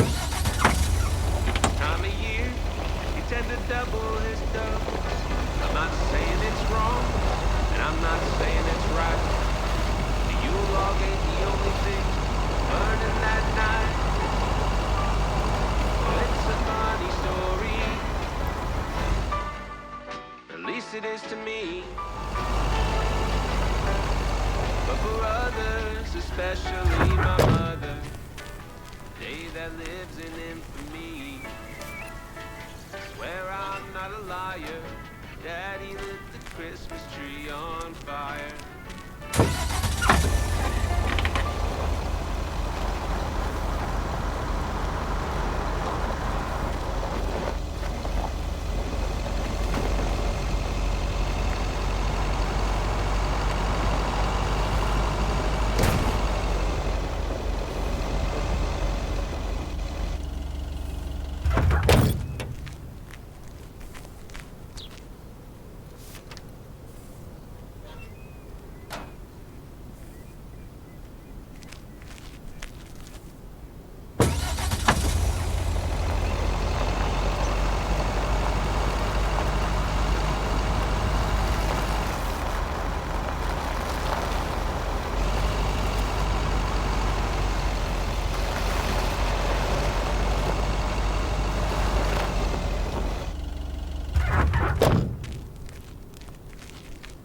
There we go.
Thomas, it's good to see you. Thanks again for the little chat we had yesterday evening. Don't mention it, Maureen. Was glad to help. I think I've made the right decision. But I guess some situations don't have a perfect solution. You'll find out tonight, Thomas. We'll have a grand old time regardless. The day that lives in infamy. I swear I'm not a liar. My daddy lit the Christmas tree on fire.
Hey, Thomas. We're about to do a little interview, but you're welcome to listen in. Mr. Price, you know Thomas Weiss, don't you? Sure do. You're resident mailman, am I right? Good to see you, man. Hi, guys. Don't mind me. I'll just be a fly on the...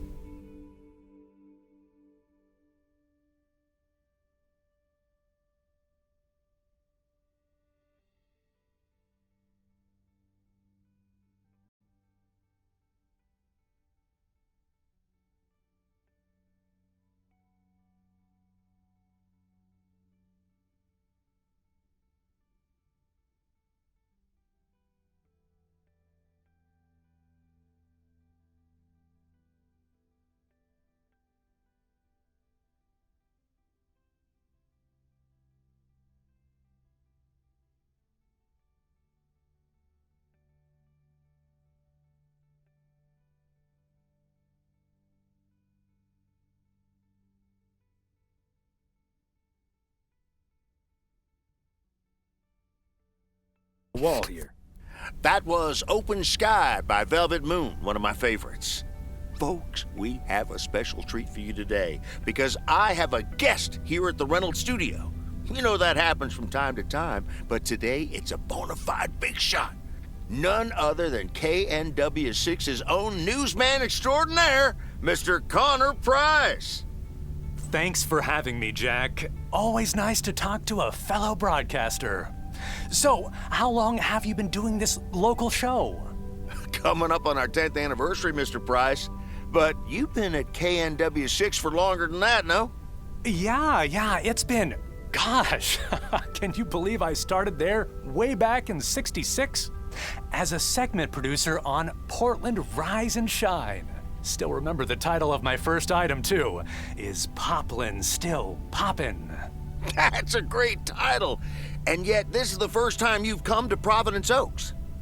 First time staying a while, at any rate. So, Mr. Reynolds, how would you describe this town? Well, I'd say it's a... Hey! Wait a minute. Who's interviewing who here? I'll ask the questions, thank you very much. Apologies, my friend. Just can't help myself, always chasing the story me. It's the commitment I've made to our viewers. The price guarantee. So, what stories are you chasing here in P.O.? Oh, you know, just trying to capture the old couleur locale. I must say, the people here are very friendly, and I hope the feeling's mutual. Right, Thomas? That's Thomas the mailman over there. But never mind, he's not mic'd.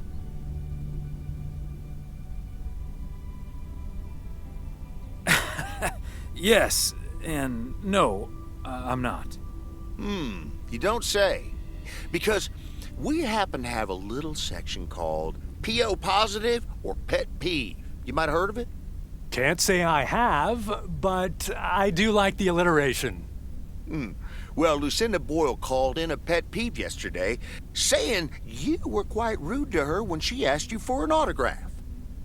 Well, I'm sure that was a misunderstanding. See, I must have been on a really tight schedule, because otherwise I'd do anything for a fan. That's... The price guarantee, right? Sure. Anyway, we'll be back with Connor Price, KNW 6-star reporter, right after this. What the hell, Jack? Ambushing me like that live on air? Relax, just joshing you a little. But I'll let you plug the heck out of this Oregon Trail thing you're filming. How's that? We'll make sure everyone in town fully cooperates with your crew in the home stretch. Well, speaking of the home stretch, I better get back to my job as a serious broadcaster. It's been real, pal. Can you believe this guy? Sheesh.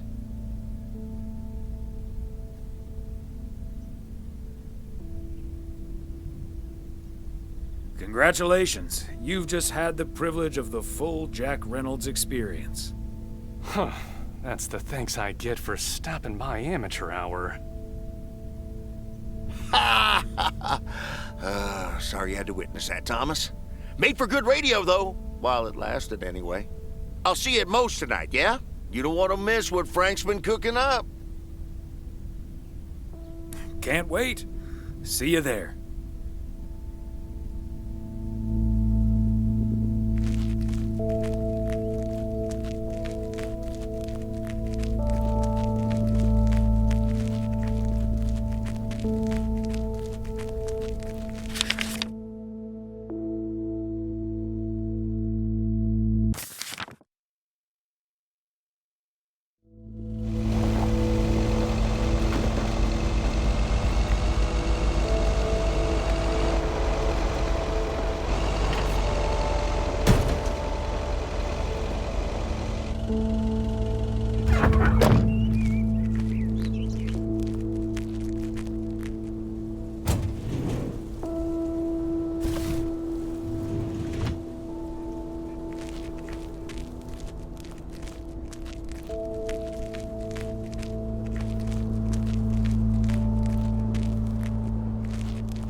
P.O. Tuxedo Service.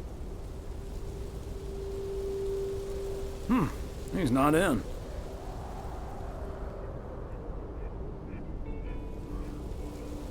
I should probably leave it with Ilsa then. Room 9.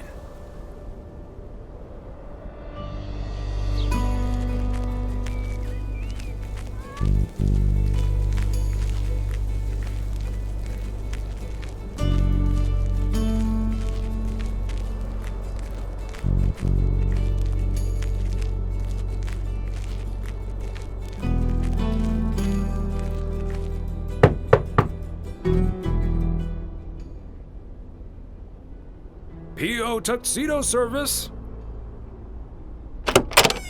Hi, Thomas. Oh, is that Gabriel's tux? Signed, sealed, delivered. That's the Weiss guarantee. Okay, I'll take care of it. Thanks. Right then, I'll... I'm feeling fine, I'm feeling strong. It won't take long. Ooh, when I use my witchcraft. Ooh, when I use my witchcraft. Ooh, yeah.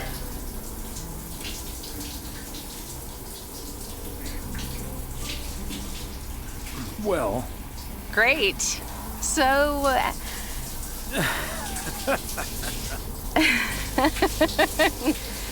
See you tonight at the diner. Oh, and thank you. My pleasure, Ilsa.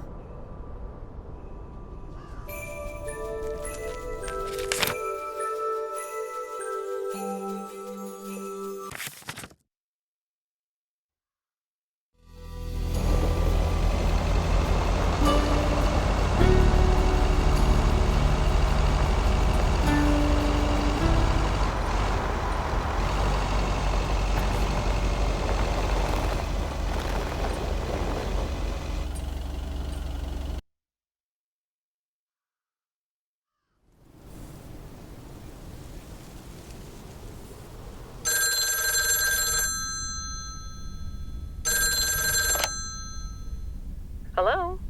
Hi, Meredith. It's the Weiss family again. We wanted to wish you a happy new year before we're going to Moe's. Hey, thanks. We've got a little over an hour left here before it's 1986. You'll watch out for those fireworks, won't you? They're so unpredictable. I will. I'll probably stay inside anyways. We've got 4 more hours to go, but Happy New Year! I'd rather be early than late. Are you going anywhere to celebrate? Thanks, Dad. We're all a bit drained after making the deadline. Some guys from the office were going to do a ER Kung Fu tournament, but I didn't feel like it. A Kung Fu tournament? On New Year's Eve? Yes, Mom, it's a video game. But Tess and I are going to watch Trading Places instead at my place. I think that New Year's Eve is overrated anyway. People seem to think it must be the best night of the year, but all you usually get is a lot of drama and a solid hangover. My New Year's resolution was not to make a big deal out of New Year's Eve anymore. And it looks like I'm not going to break it. But don't let that ruin your evening. I totally understand you, Meredith. My best New Year's Eve was actually one I spent all by myself. I don't know why, but that night I've never felt more at peace. And most parties aren't worth the hangover anyway. Maybe that's because you usually forget half of what happened. Sorry, Meredith. Your father's memory needs a little grease between the hinges. Like starting the car in time before going to Moe's? Bingo! Okay, guys, I won't hold you up. Have a great evening and a happy new year. Love you.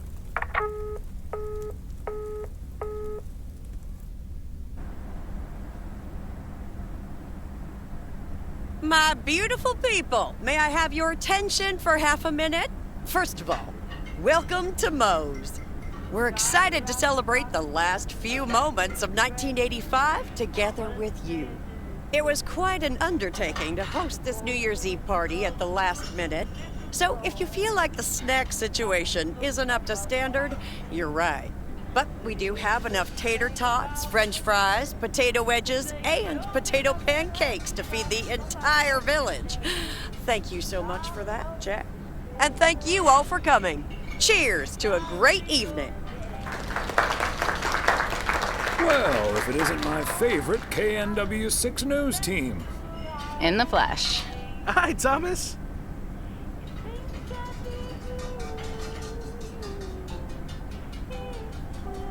Darndest thing. I've had this song stuck in my head all day. It goes, witchcraft, ooh. Witchcraft, ooh. What a coincidence. That's been stuck in my head, too. He knows. He heard you sing it in the shower. Oh, right.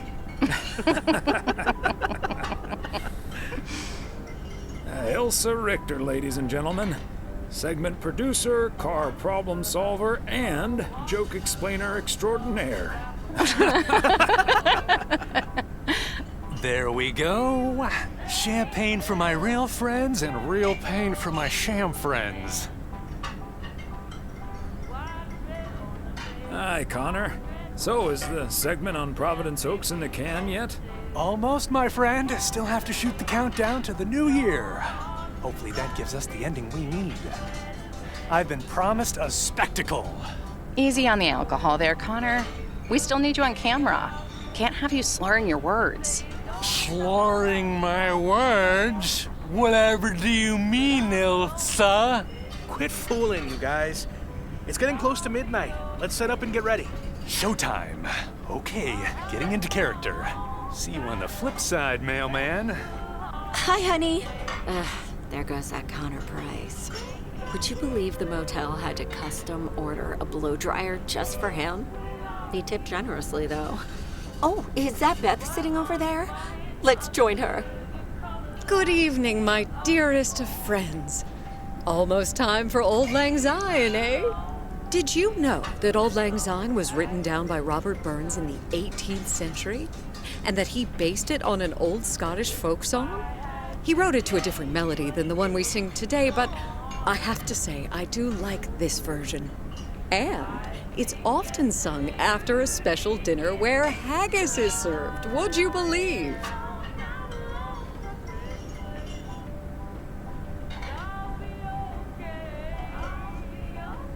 Honestly, Beth, I don't know how we'll get by without these fascinating facts when you're gone.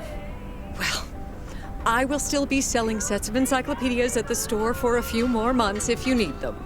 I'll cut you a nice deal. Only if you'll help load them into my truck. All joking aside, my friends, now that a new year is upon us, I feel a moment of thanks is in place.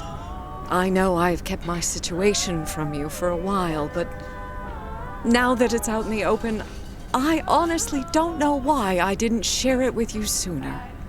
Pride, I suppose. But I feel so much better now.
biggest fireworks show west of the Rocky Mountains.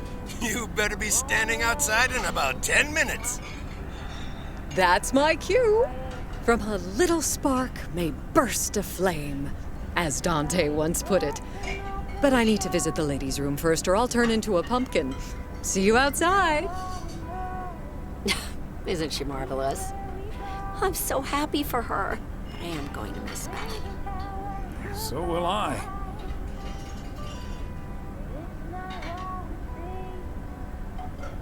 Seeing a parcel addressed to the bookstore always brightened my mood. It makes me feel a bit melancholic. Even more than I usually am on New Year's Eve. This odd feeling of looking back and forward at the same time. And now I'm doing that over a much longer period than just the coming and going of the year. I know what you mean, and there's nothing wrong with that. It's good to have something to look forward to. And we sure have something to look forward to, don't we? I guess that's what's most important in life. But let's enjoy the here and now instead. Our wise and beautiful daughter just taught us not to demand that this should be the best evening of the year. But we're allowed to try it, right? So this is where my speech ends, my dear husband. And now I need a glass of champagne. I'll drink to that, and to you, and all the good things the new year will bring us. Maureen, I need champagne. For me and my beautiful wife. You got it, sir. Just grab your glasses and join me in the bottle outside. It's less than a minute now. 20 seconds on go, Mr. Price. Go. And so, 1985 draws to a close. With mere seconds left in the year, I've been told this little lake town will strive to end 85 with a bang. In 10, 9, 8, 7, 6, 5, 4. Holy Toledo! Ilsa, are we getting this? Somebody check on Frank!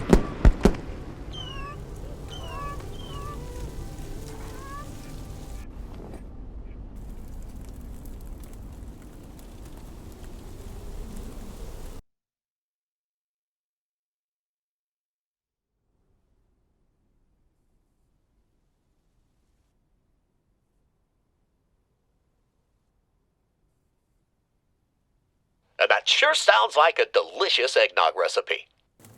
Hurry up, dear. It's coming up next. Yes, don't get too excited now. It's just a preview, remember? And now, a man with a very special New Year's resolution. And he's going to tell us all about it. Isn't that right, Sybil? Absolutely, Bob. It's none other than our roving reporter, Connor Price. Connor, my dear, where in blazes are you? Well, Sybil, I'm in beautiful Providence Oaks, wishing you and Bob and our viewers a joyful 1986. And as for my New Year's resolution, Bob, why, it's my very special price guarantee to all of you that I will be sharing gripping tales and intimate portraits from all over Oregon in an all-new series of special reports on small-town America. Part 1 will air tonight at 8, right here on KNW6. And it will be all about the gorgeous little lake town where I was fortunate enough to spend the waning days of 1985. Here, let's take a look at an exclusive sneak peek. Providence Oaks, an idyllic town by a lake just south of Melville. It's where this reporter counted down to 1986. And although, unfortunately, the fireworks started a little early, so we didn't quite manage to catch them on tape. Take it from me, it was quite the spectacle, courtesy of postal worker Frank Coleman. Just a faulty batch of leftover 4th of July material, I guess. Not mine, anyway. No siree. But I'm all right, folks. Really, everyone can stop calling me at home. I'm A-OK. And perhaps that encapsulates the true nature of Providence Oaks. Or P.O., as it's called by those who know and love it. It's a town where even when things don't go as planned, folks will be all right and A-OK. It's just, we help each other out, and there's nothing we can't fix. A town where first impressions can be deceiving. This town may look sleepy from the outside, but trust me, there's always so much stuff to do and take care of. Ugh. A town where generations have grown up. It's a great place to raise kids, and also a great place to have been raised as a kid. Myself, I mean. Back when I was a kid, being raised here. Was that okay?